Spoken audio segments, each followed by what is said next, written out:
জুলাই সনদ বিচার ও সংস্কার ছাড়া নির্বাচন নয়, এমন মন্তব্য করেছেন এনসিপির আহ্বায়ক নাহিদ ইসলাম। উত্তরাঞ্চলে জুলাই পদযাত্রার সপ্তম দিনে রাজশাহী থেকে নাটোরের উদ্দেশ্যে পদযাত্রার আগে কথা বলেন তিনি। বলেন 5 আগস্ট পর্যন্ত সরকারের কাছে জুলাই সনদের জন্য অপেক্ষা করা হবে। পদযাত্রায় নেতৃত্বে আছেন কেন্দ্রীয় আহ্বায়ক নাহিদ ইসলাম, সদস্য সচিব আক্তার হোসেন, উত্তরাঞ্চল মুখ্য সংগঠক সার্জিস আলম, দক্ষিণাঞ্চল মুখ্য সংগঠক হাসনাত আবদুল্লাহ সহ কেন্দ্রীয় নেতৃবৃন্দ। নাটোর থেকে পরে পাবনার পথে যাত্রা করবে দলটির নেতাকর্মীরা। এর আগে রবিবার রাজশাহী, জয়পুরহাট ও নওগাঁয় পদযাত্রা করে এনসিপির নেতাকর্মীরা। এ সময় নতুন ধারার রাজনীতি নিয়ে ভাবনা ও তরুণ প্রজন্মের রাজনীতিবিদদের কাছে তাদের স্বপ্ন প্রত্যাশার কথা তুলে ধরেন তারা।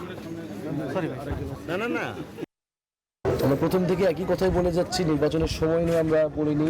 আমরা বলেছি বিচার এবং সংস্কারের জায়গাটা নিশ্চিত করতে হবে। এই মাসে জুলাই সনদ হওয়ার কথা, জুলাই ঘোষণাপত্র অলরেডি সময় পেরিয়ে গেছে।